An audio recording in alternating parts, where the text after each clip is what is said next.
అబ్రహాము పిలువబడినప్పుడు విశ్వాసమును బట్టి ఆ పిలుపు చూడండి, అబ్రహాము గారు పిలువబడినప్పుడు దేనికి లోబడ్డాడంట?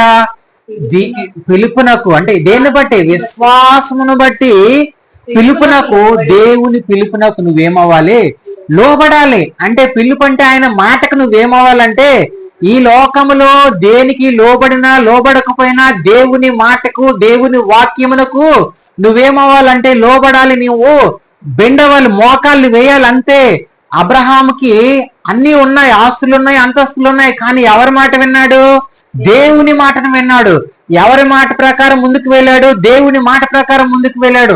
అందుకనే ఆయన శరీరం మృతతుల్యం అయిపోయినా, సారమ్మ శరీరం మృతతుల్యం అయిపోయినా, దేవుడు వాగ్దానం చేసిన దేవుడు నమ్మదగిన వాడు కనుక 100వ సంవత్సరంలో ఆయనకి ఏమి ఇచ్చాడు? కుమారుణ్ణి ఇచ్చాడు.